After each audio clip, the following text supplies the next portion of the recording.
महाराज जी, भक्ति ज्यादा जरूरी है या सेवा? भक्ति करते करते सेवा छूट जाती है महाराज जी। भक्ति कैसी जो सेवा छोड़वा दे? सेवा को ही तो भक्ति कहते हैं। अपने कर्तव्य का ठीक से पालन करते हुए भगवान का स्मरण करना, इसी का नाम भक्ति है। भक्ति का मतलब केवल अगरबत्ती, धूप बत्ती और आरती घुमाना नहीं है। भक्ति का मतलब है यदि युद्ध का अवसर है तो अर्जुन से भगवान आदेश कर रहे हैं अपने भक्त को, माम निस्मर युद्ध च, मेरा स्मरण कर और अपने कर्तव्य रूपी युद्ध का पालन कर। अर्जुन को उपदेश कर रहे हैं। तो मान लो कोई आर्मी में है, कोई ऐसे डिपार्टमेंट में है जहां उसको युद्ध करना है, जहां उसको मारना है, दंड देना है, तो ये उसकी भक्ति है। उसके लिए आरती भक्ति नहीं है।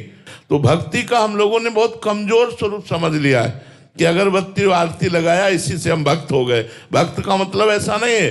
भक्त का मतलब है सोने से जागने तक, जागने से सोने तक जितनी क्रियाएं हैं वो सब धर्म पूर्वक करूंगा। अपने देश के लिए, अपने धर्म के लिए मैं अपने प्राणों को बलिदान कर दूंगा और नाम जप करते हुए धर्म पूर्वक चलता है, वो महान भक्त है। भक्ति को बहुत कमजोर मत समझाए। हम कह रहे कभी तुम मंदिर ना जाओ, जाओ अच्छी बात है, लेकिन तुम्हें समय नहीं मिलता है मत जाओ। तुम्हें समय नहीं मिलता मत आरती करो, लेकिन जबान से राधा राधा नाम उच्चारण हो रहा, अपने कर्तव्य का पालन कर रहे हो, आपको भगवत प्राप्ति होगी। इस बात को समझना है। चाहे व्यापार हो, नौकरी हो, किसानी हो, जो भी आप कर्म कर रहे हो वो भगवान को समर्पित कीजिए, यत् करोषि, और नाम जप कीजिए, हो गई भक्ति।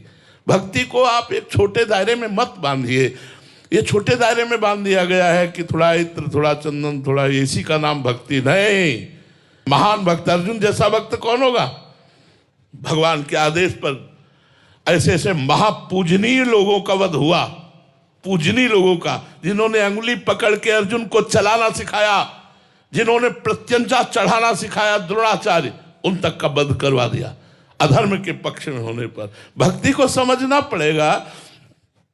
भक्ति का अगर सही स्वरूप समझोगे तो सामने भगवान भी आ जाए, अगर विपक्ष में है तो हम उनको भी ललकार देंगे, उनसे भी लड़ जाएंगे। जैसे भीष्म पितामह जी ने तान तान के भगवान के शरीर पर बाण मारे और